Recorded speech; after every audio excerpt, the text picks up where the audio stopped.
Student, आज के video में हम लोग अकाउंटिंग की थ्योरी क्या है वो समझेंगे। देखिए, अकाउंटिंग क्या है वो according to American Institute of Certified Public Accountants के हिसाब से 1941 में स्टार्ट हुआ था। ये accounting is any art of recording, classifying and summarising in significant manner. Accounting एक ऐसी आर्ट है जिसमें हम क्या करते हैं, हर वो चीज़ का रिकॉर्डिंग करते हैं। यहाँ पे बिजनेस के जो भी इंटरेस्ट रहते हैं क्लासीफाई करते हैं उसको एंड समराइज करते हैं इन significant manner in terms of money transaction. यहाँ पे कौन से टर्म्स के लिए करते हैं अपन, मनी ट्रांजेक्शन के लिए। Events which are in part at least of financial character and interpreting the result thereof. तो यहाँ पे क्या बोल रहा है, हम जो भी फाइनेंशियली हमारा जो बिज़नेस के ट्रांजेक्शन्स वगैरह होते हैं हम लोग क्या करते हैं अकाउंटिंग में ही पूरा वो क्या होता है समराइज्ड होता है, क्लासीफाई करते हैं, उसको रिकॉर्डिंग करना कंपलसरी है। अब इसके ऑब्जेक्टिव्स क्या है देखेंगे, ठीक है।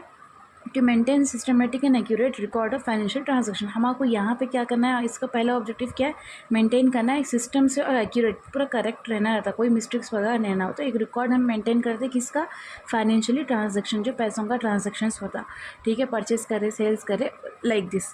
अब यहाँ पे without which it difficult to make effective decision, मतलब कोई भी ऐसा कोई डिसीजन करने के लिए कोई डिफ़िकल्टीज नहीं आने के लिए हम लोग क्या करते हैं, पहले से ही वो सब चीज़ को रिकॉर्ड करते हैं अकाउंटिंग में। To maintain the record of income, expenses and losses in order to ascertain the net profit or net loss for given the period of time। Second वाले पॉइंट क्या है, यहाँ पे हम क्या मेंटेन कर रहे हैं, रिकॉर्ड मेंटेन कर रहे हैं किसका, जो भी हमको इनकम आ रही है, जो हमारे एक्सपेंसेस यानी खर्चा कर रहे हैं अपन, जो लॉस हो गया हमको, और हमको नेट प्रॉफिट क्या होता है, नेट लॉस क्या होता है हमारे पूरे ईयर का, ठीक है।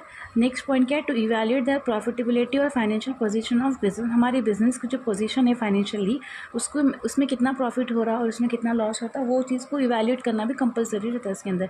To ascertain financial stability of business by preparing statement of assets and liability at the specific date। तो आपको मालूम होगा बैलेंस शीट अपन क्यों क्रिएट करते हैं। बैलेंस शीट में हम लोग क्या करते हैं, assets and balance sheet liabilities हम लोग निकालते हैं, ठीक है।